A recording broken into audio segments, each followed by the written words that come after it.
So I've reacted to many Luxin videos on the channel, and I figured I would react to this one because the title, made me wonder what is the best DLC out of Xenoblade 2 or 3.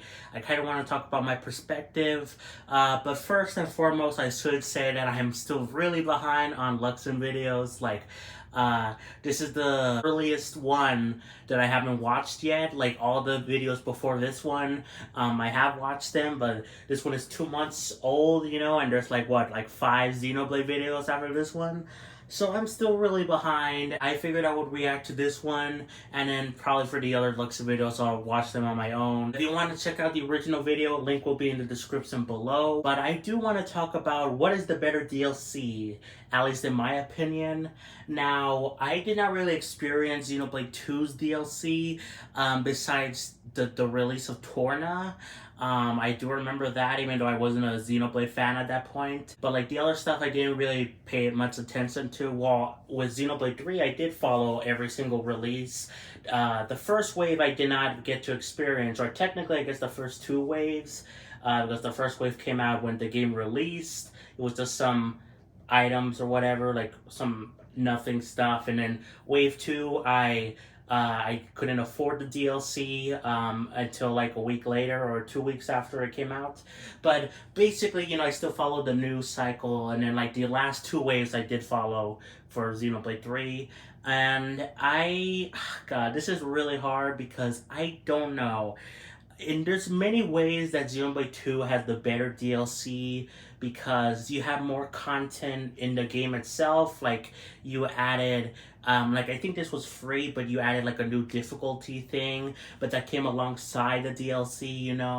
Of course, there was like the challenge mode, and there's items, new blades, new side quests or whatever. That was pretty cool. With Xenoblade 3, you got similar stuff, but like to a lesser degree, I feel. Like you didn't get as many challenge stuff, not many items, you of course got in Xenoblade 3, you got the gauntlet, which was basically a roguelike or a roguelite, whatever you want to call it, and that was really cool.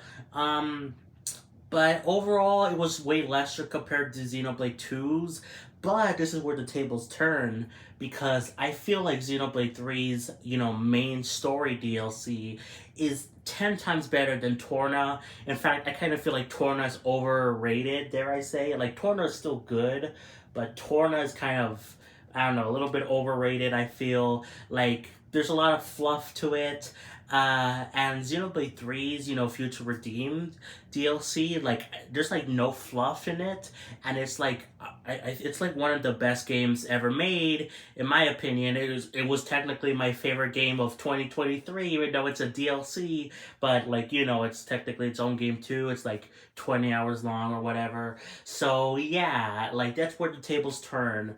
So I don't know. I'm curious about what Luxin will say about this. I feel like he'll agree with me to a similar extent, but I don't know how. I don't know. I think Xenoblade 2's is the better DLC overall, but Xenoblade 3's DLC is so good in its own different way. It's really hard to compare. Sort of like Splatoon 2's and 3's DLC, Octo Expansion Side Order, they're both really comparable, but also really not. Which one is better? Oh my god, I don't know. So, yeah, let's just begin, Sally. This is gonna be 36 minutes, and I already spent, 4 minutes talking about my opinion, so yeah. Let's begin. All right, look at me. You should be really proud of me, not just for uploading a video 3 weeks in a row, but also for finally being done with Riku stuff and art book stuff, which means I'm free to talk about Xeno games that came out before 2022. Wait, really? We are also going to be talking about a Xeno game that came out in 2022 in this video. Oh, wow. And it's DLC that released into 2023. But Xenoblade 2 is also there, so we'll take the small victories as they come. As always, if you'd like more from me, there's a like button, there's a comment button, there's a subscribe button. And if you'd like to see my videos an entire week early before they go public, which means you can see the one after this right now, there are Patreon and YouTube member buttons that you can also click to support me directly. With that being said, we can move on to the actual video.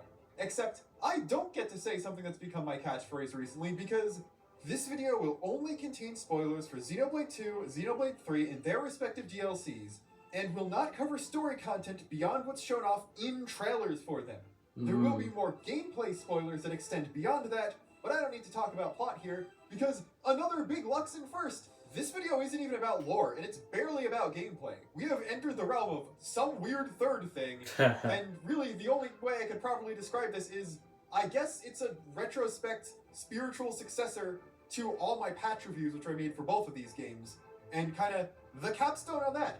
If Xenoblade 3 is the culmination of the series up until now, this can be the culmination of my update videos on the series up until now, and when Xenoblade 4 1.0.1 releases, we can start a new story arc for me as well. Wow. Before we start the proper comparison, I think I need to point out that this is only about the paid DLC for these two games.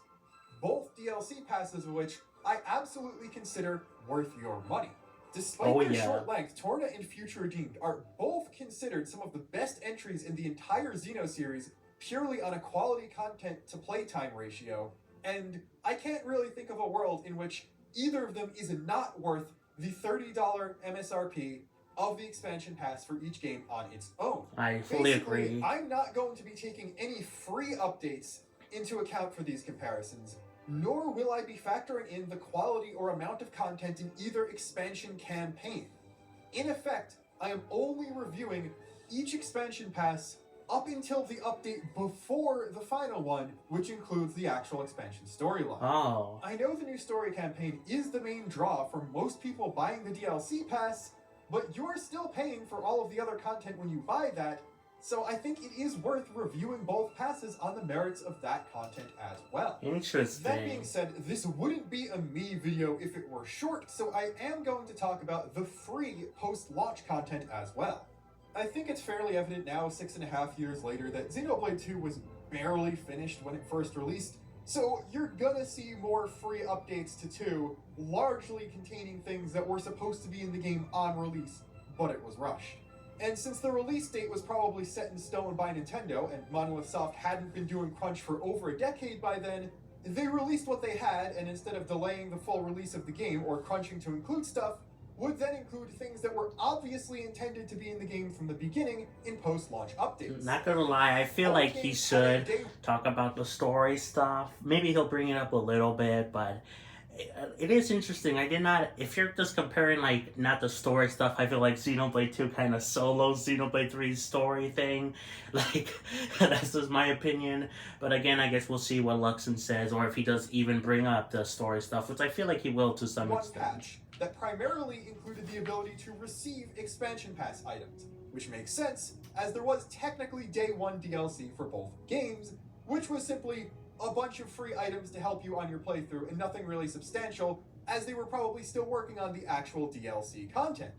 You have to remember, when I'm talking about all of this, it takes weeks, if not months, for a game patch to be that was a approved, cool transition. even longer before release date when a game goes gold, especially if it needs to be physically printed out on a cartridge or disc, and it's impossible to fix every single bug or issue that you find before the deadline, which is why day one patches that fix bugs are not a bad thing.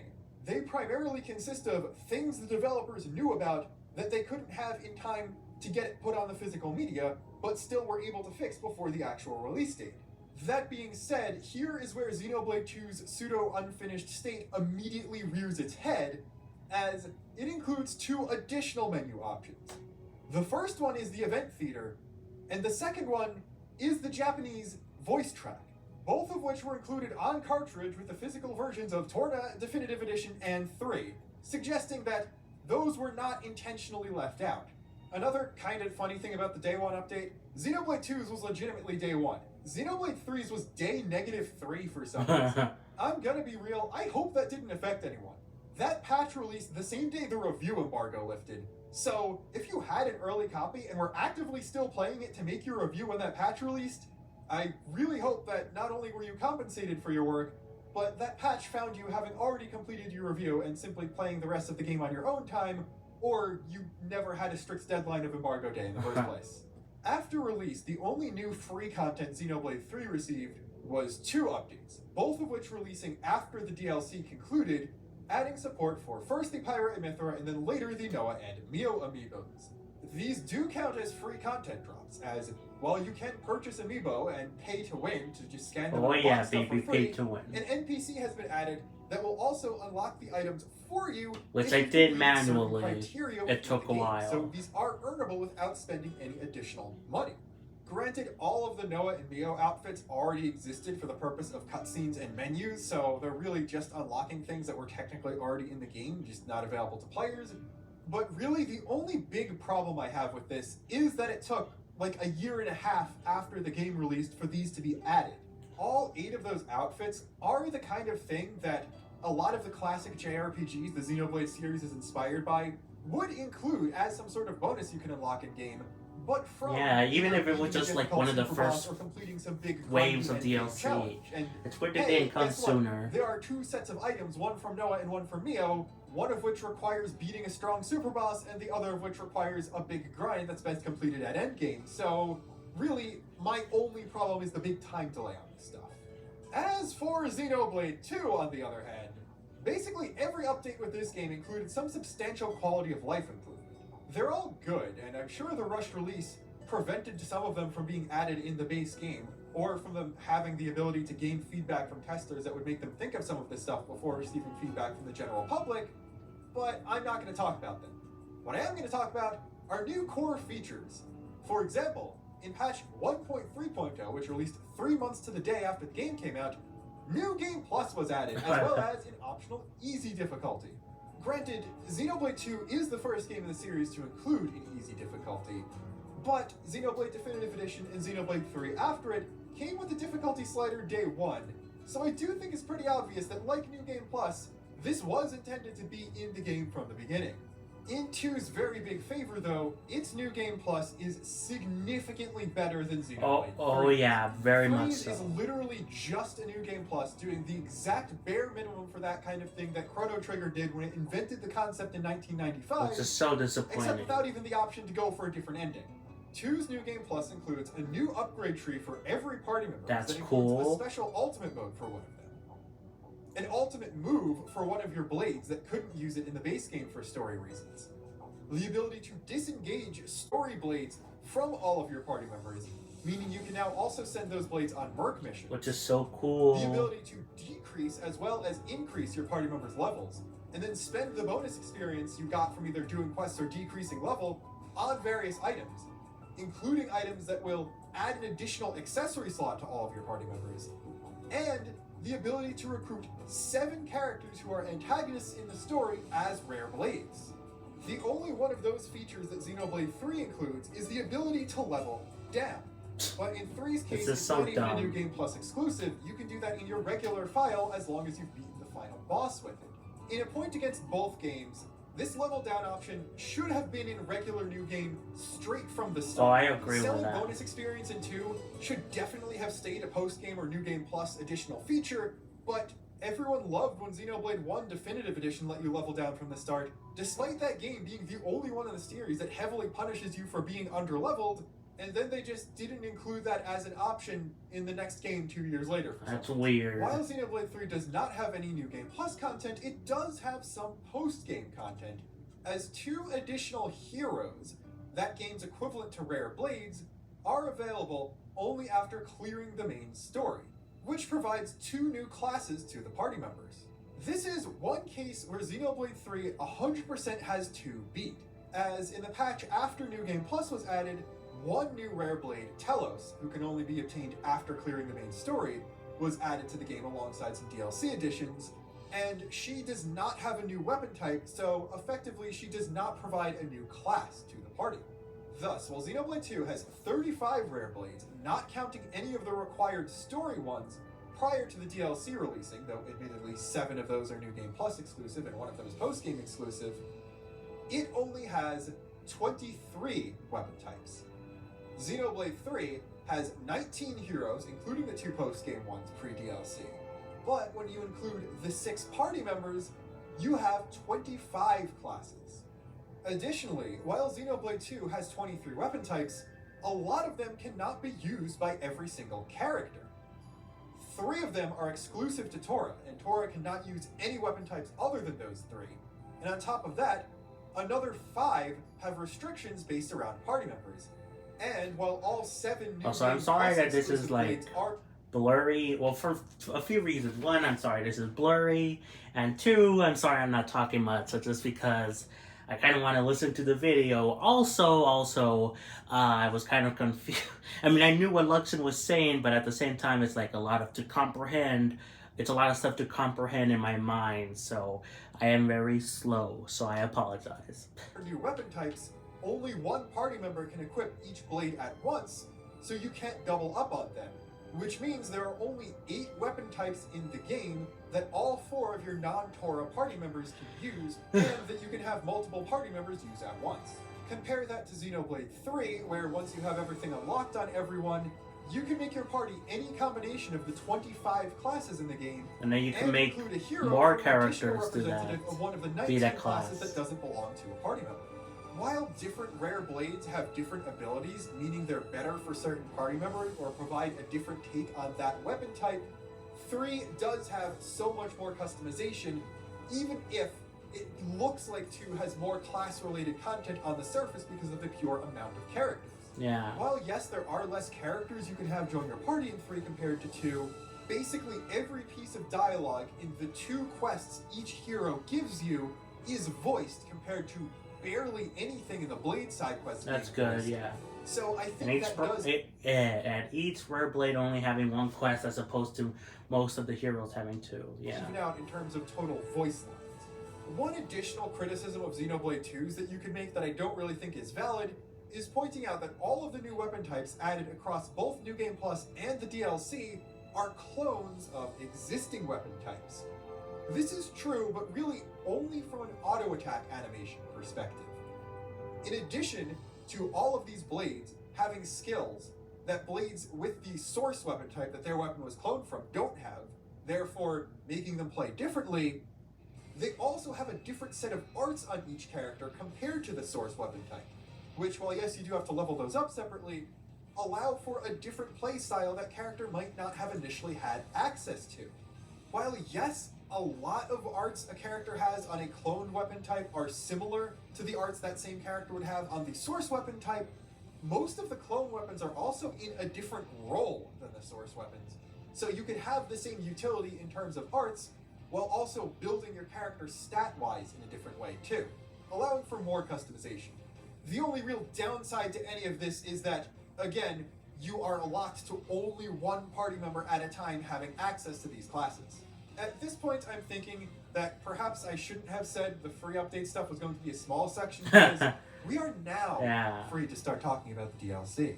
Oh my god. Xenoblade 3 had less total... Casually YTPs myself instead of just re-recording the line where I accidentally swapped the numbers around. Total DLC drops than 2 did, so what I'm going to do now is look at all 4 drops 3 had. That sounds like something I would do. About comparable drops that 2 did to those. As Volume 4 is simply Future Redeemed releasing, I'm only going to talk about the first 3. 3's first drop is called the Adventure Support Pack. It includes 30 silver Napon coins, 10 gold Napon coins, 6 accessories that are extremely good in the early game and still useful later on, as well as 1 thing that we're going to talk about a little bit later. 2 has 5 item distributions, and many of them include more individual types of item than 3's singular one does. Now, obviously, these are all items that can be earned in-game without having to buy They're not DLC, really that useful, but they just give you a leg up a little bit. I tend not to early on in playthroughs of either game in the first place, because it just makes you overpowered early on. But there's really a good reason 2 gives you more. While 3 can be very grindy, it ultimately only has Napon coins of both varieties and enemy drops as consumables, while 2 has core crystals, which are necessary to unlock most of the rare blades I've been talking about, ether cylinders, pouch items, ether crystals for Poppy's upgrades that can otherwise only come from grinding a minigame or selling bonus experience in New Game Plus, and overdrive protocol for moving rare blades from one character to another, which with the DLC and New Game Plus blades is sometimes necessary in order to give a weapon type to another character without releasing the blade and pulling them again. Oh so yeah, that I'd would say be it's relatively tragic. more justified for 2 to give you a bunch of random items 5 different times than it is for 3. It's less necessary in 3, though I would have definitely appreciated a bunch of Napon coins with every DLC wave drop. Oh, that would just have been the real first. cool. Throughout 2's Because those are very useful in Napon 50,000 coins. G, 60,000 Poppy Ether Crystals, 1 piece of gear that, like the 6 pieces you get in Xenoblade 3, is available through other means, 10 Overdrive Protocols, and a bunch of core crystals of varying rarities. You do also get a bunch of pouch items, but with the exception of 3 cream orange Parathas that are just generically good in the early game from the first item distribution, all of the rest of them are just to avoid grinding for trust on your blades. You get 5 copies each of Pyra and Nia's favorite pouch items, 3 each of Tora and Poppy Alpha's favorite pouch items, and then in the last distribution, 10 love sources, which are a very powerful trust-increasing pouch item. Oh yeah, very that you useful. can also craft through a side quest in other parts of the DLC.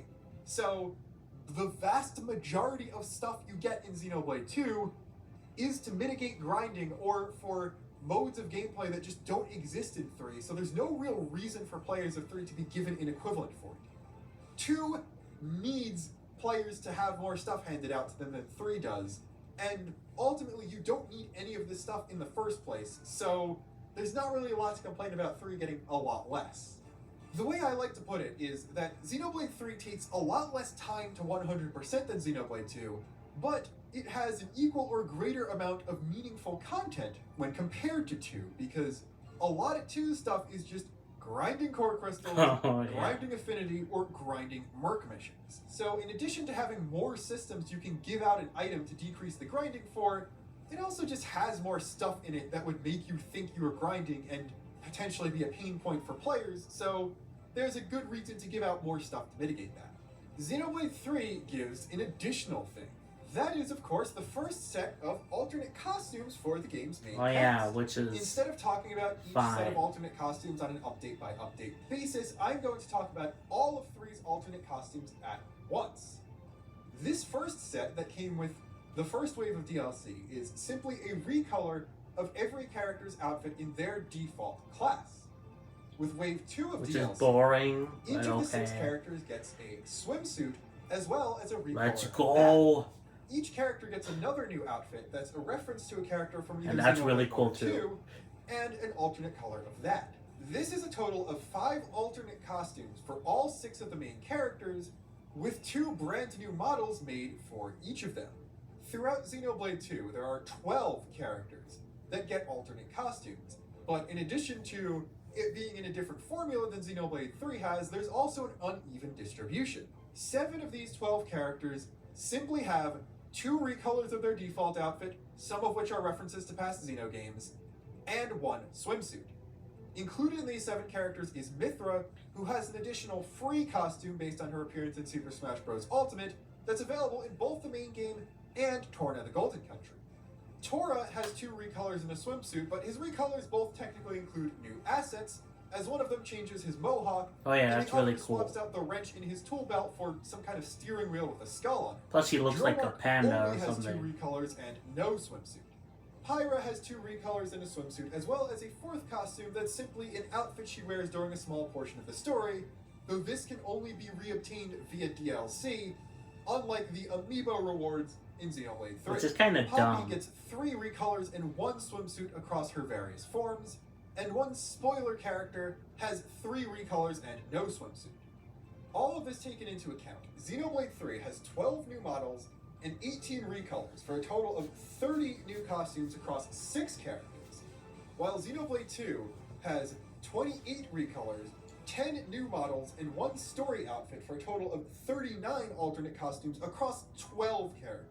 So while I would have liked some of the heroes to have alternate outfits as well, especially the ones you're required to get throughout the main that would've story, been cool. or at the very least Riku and Manana, the 7th and 8th main characters. Oh yeah, that would have It's made clear more that sense. Xenoblade 3 does give you more per character than 2 does, and the only reason 2 has more costumes overall is because its main cast is larger. Additionally, 2 has 9 more costumes than 3 does. It also has way more than 9 recolors more than 3 does, and less new models in total despite the larger amount of characters, and a smaller percentage of its costumes are new models. So with the exception of the very big deal that some of 2's recolors are references to Xenogears and not just a previous Xenoblade game, 3 ultimately wins out in terms of DLC costumes. As for something that 2 definitely wins out over 3 in, 3 just doesn't have DLC quests at all, while 2 has 4 waves of 5 each for a total of 20. Most of these don't really have any significant rewards beyond, again, some good gear, more stuff that will decrease the unlock for crafting love swords is a major exception to this, of course, yeah. Time a bit, and maybe additional trust compared to what a normal quest would give. And a lot of them, as far as actual writing goes, are just additional normal quests. But a select few involve crossovers between rare blades that just don't interact at all in the base game. Hey, that's cool. And this is something that's kind of really missing in 3. 3 has heroes, just like 2 has rare blades, but there are significantly less of them, and you can only ever have one on the field at once, so they very rarely interact. 2 has a lot of dialogue that's just between rare blades you're never required to get, in addition to all of the party members having interactions with them too. And 3, there are very few side quests in which heroes interact at all. Well, yes, there are quests that bring various colonies together and include heroes like that, and sometimes heroes even cross over into each other's ascension quests. There just isn't a lot of interaction between optional party members in 3 compared to 2, before you include these side quests. And then these side quests give interaction between rare blades that don't have battle dialogue or the like together.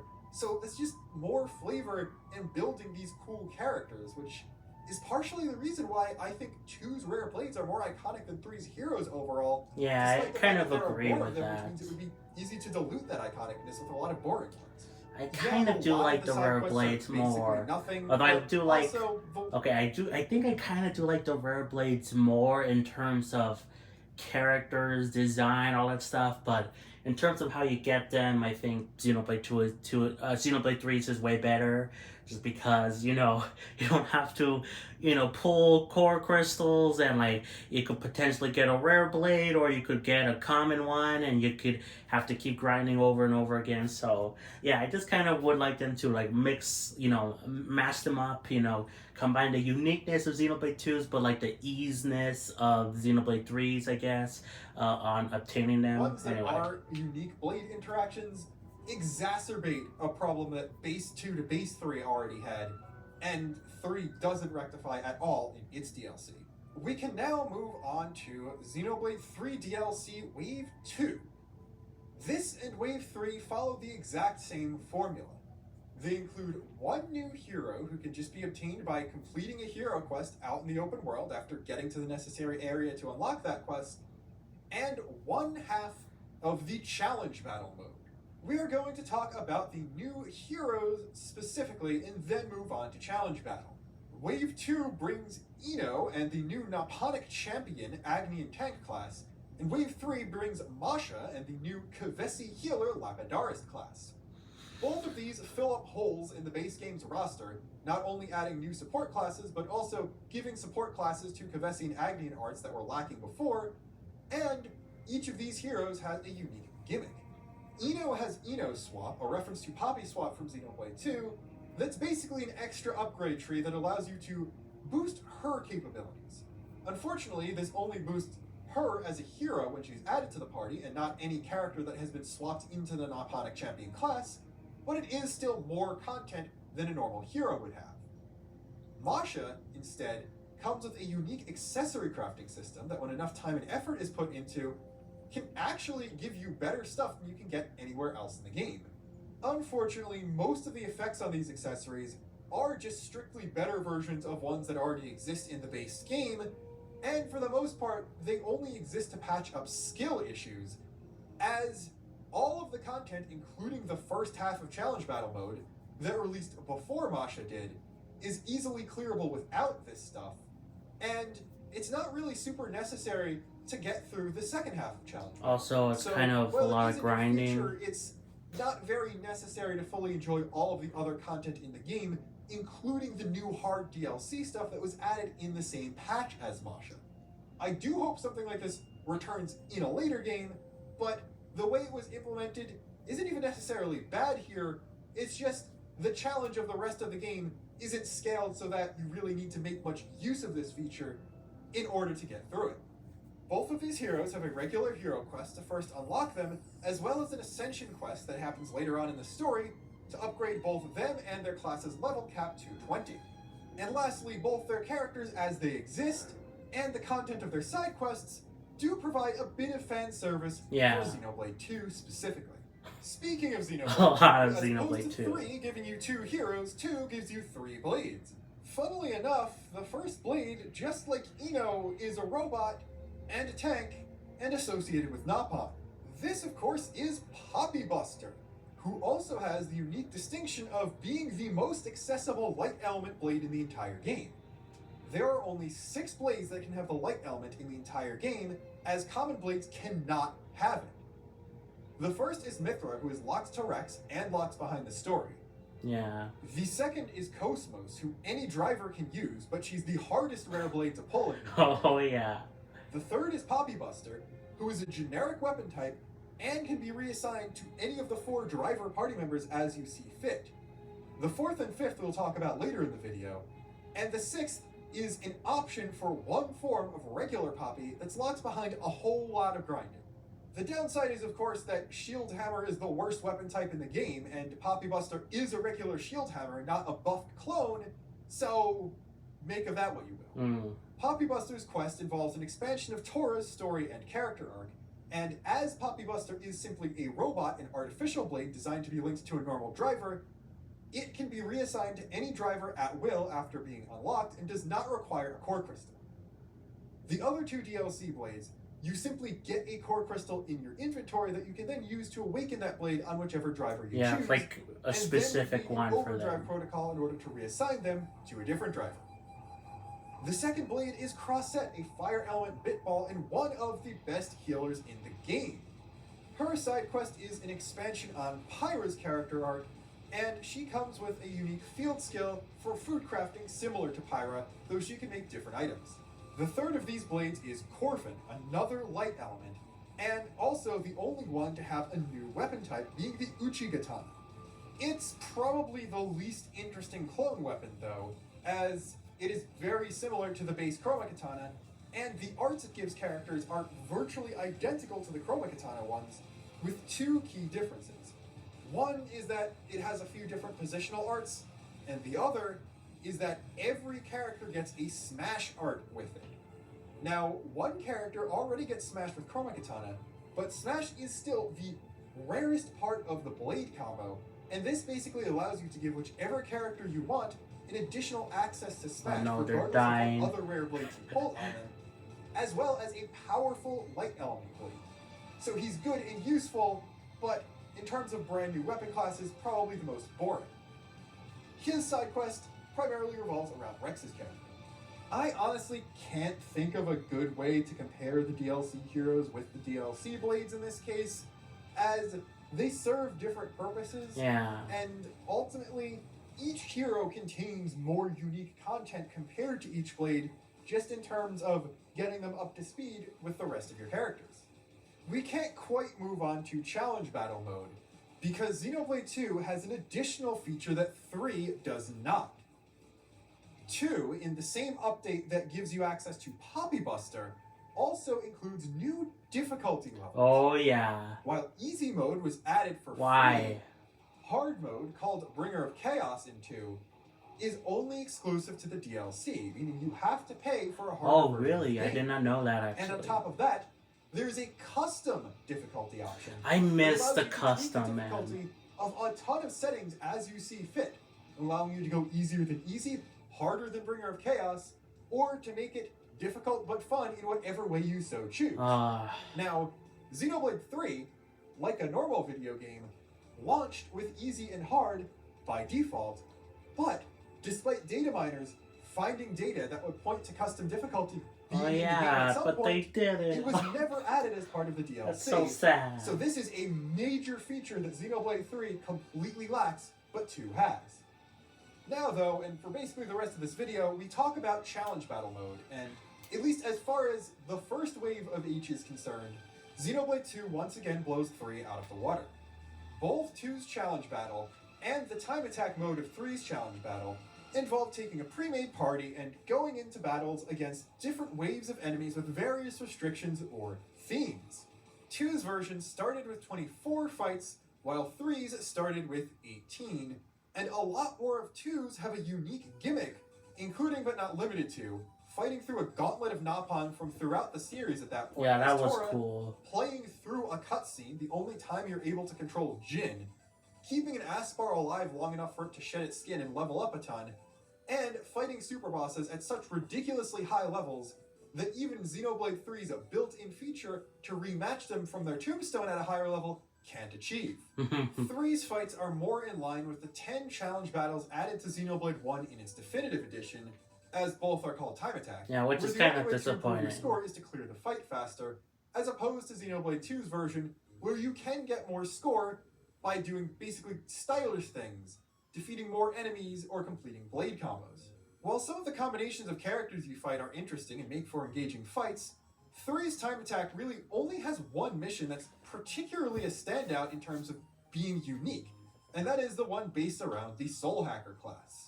Both games include leaderboards for high scores on every difficulty, and you can even take on a fight in a difficulty different than the one your game is set to directly from the challenge menu without having to change it in the game settings. That's cool. But again, as 2 has custom difficulty and 3 does not, that just makes its iteration even bigger and more replayable. To make things worse, you can get an additional 2 rare blades from 2's challenge battle. And they're guest characters, Shulk and Fiora from Xenoblade 1. You only get them when you enter the Land of Challenge for the first time, and in order to bring them out into Allrest, you need to clear certain challenges, with their affinity charts being upgraded by clearing various parts of challenge. It's so cool, that part. And they're both new classes. Shulk is the last light element blade, using the Monado, which is a clone of the Shield Hammer turned into an attacker and sped up a lot, making it significantly better. Fiora is busted. She is the best healer in the game, using her twin knives from Xenoblade 1 as a wind element healer who just does more DPS than most DPSs, despite being classed as a healer. To make things worse, in a later update, 2 additional fights were added. Technically, this is 3 more fights, but one effectively upgrades into a more complete version of the same fight after you clear it once. And this is the fight that gives you access to Elma from Xenoblade X as a third challenge battle blade, bringing the total of DLC blades in Xenoblade 2 up to 6, as compared to the 2 new classes you get throughout the entirety of Xenoblade 3's DLC. This is so sad. The last of these fights is also heavily based around the swimsuit items, and this is where the rewards for both challenge battles come in. Both games give you access to accessories, items that speed up grinding, and just generally stuff to make you better in the main game and within challenge mode itself. They also give you access to the alternate costumes. All of Xenoblade 2's costumes, besides the Smash Bros. Mythra one, come from challenge battle mode, and the challenge battle mode of Xenoblade 3 gives you access to specifically the swimsuits and their recolors. Elma is a dark attacker blade using her dual swords from Xenoblade X. Unlike the other 3 DLC blades, the guest characters don't have specific blade quests and only have introductory cutscenes and battle dialogue as far as voice acting goes. But if you have Elma, Shulk, and Cosmos all sufficiently leveled and have enough story progress, you can unlock a massively fan-servicey and slightly lore implication-heavy conversation between those 3 and Rex, making for the biggest meeting of Xeno protagonists we've ever seen. Which is cool. Don't get me wrong, you obviously can't criticize Xenoblade 3's expansion pass when it comes to fan service when Future Redeemed exists. That makes sense. More so the quantity of new characters you actually get with the DLC in the base game. Now, I was slightly untruthful, as there is a 19th fight in Xenoblade 3, and there are technically 2 more heroes. Clearing Future Redeemed gives you the 2 Saviors, which is a fight against Shulk and Rex using their grown-up designs from that expansion. And once you beat it, You can gain them as heroes in the base game. They're only heroes. They do not have any unique dialogue with the party members, and they do not give their classes to the party members. Dude, that's really disappointing, the classes. There for show. So, yeah, Xenoblade 2's Challenge Battle Mode is significantly better than 3's on all accounts. Yeah, fully. However, but we have only talked about Masha from Xenoblade 3's DLC Wave 3.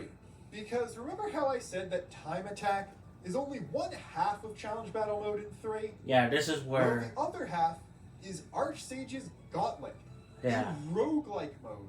Which is about really cool. One party member going through stages and stages of different enemies and collecting heroes and various randomized upgrades as you go to make the best team you possibly can.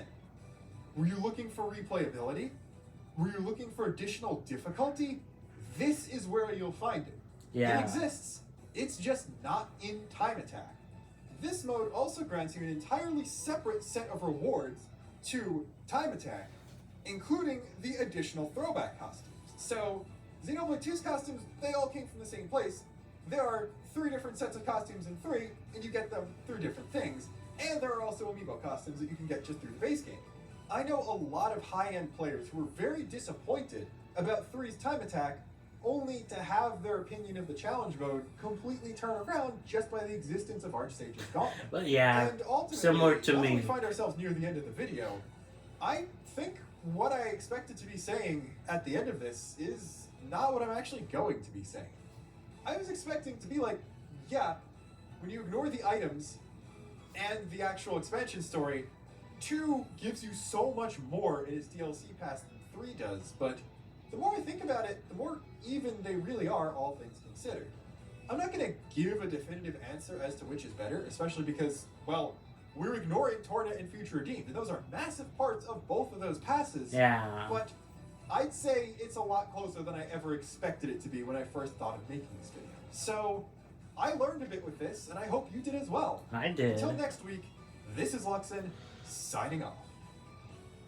That's it for the video, guys. And yeah, very interesting.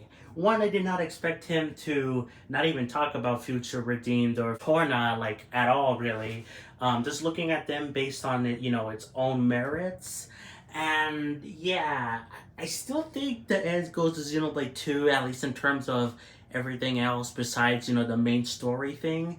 But the video did make me realize it is more closer than I thought.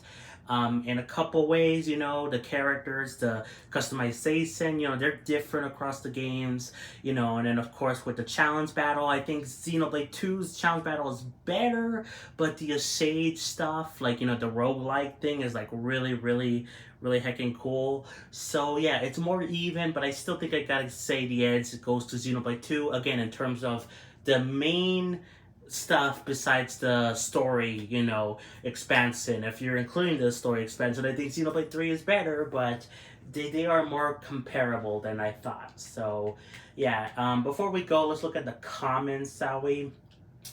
My only complaint with the post-launch content of Xenoblade 3 and my only complaint with the game in general is that they never added a chain attack and pause music toggle. So sad. Add a level down. At least it wasn't locked in New Game Plus. Yeah, so sad. Complaints. This guy is. Ooh. Why do I kind of agree? I'm skimming through this. I kind of agree with him. I just so wish that Soak and Rex wore full classes in 3. Yeah, I kind of understand the dialogue, to be honest. The quest, a little, like, I kind of understand because that would imply a lot of lore, and I feel like it's more just fan servicey thing. Like, I don't think, even if it is true that they are, you know, brought back, I think they're like kind of avatars in a sense. They're not like the actual versions of Sulk and Rex being brought back to help join the party. But like, so I can kind of understand, you know, having lower implications. I feel like they didn't want to deal with that. But having them be like full classes, I feel like that was just a missed opportunity. But that's likely to have, yeah, the voice lines. Yeah. Aren't the outfits in 2 all accessories? Remember that bothering me? Costumes are purely cosmetic. Yeah. 3 had better DLC. I disagree with you. 1 isn't simply done with Riku videos. Riku belongs to all. The thing with comparing the DLC is that Xenoblade 3 had more content at launch than Xenoblade 2 did, and Xenoblade 2 had to catch up and release all its content afterwards. Not an excuse, both DLCs are equally expensive. It was much bigger, longer, and more expansive. I kind of agree with this. Let me see. It's an excuse for the base games DLC to be poor. Yeah. Okay, let's see. In my opinion, Future Redeem is greater than Torna, but DLC and base game is Xenoblade 2 is greater than DLC and base game for 3. Yeah, that's my opinion as well. On the 2 versus 3 comparison, I would like the capsite dialogue in 3 were voiced just like the heart-to-heart swore in 2. My god. Xenoblade 2 had a higher bar to overtake when it comes to DLC for me, for any game. While I do think Future Redeem is better than Torna as an overall package, I think 2's DLC is quite a bit better. 2's got a better challenge mode compared to 3. 6 new blades, difficulty, yeah. A small point in Xenoblade 2's defense.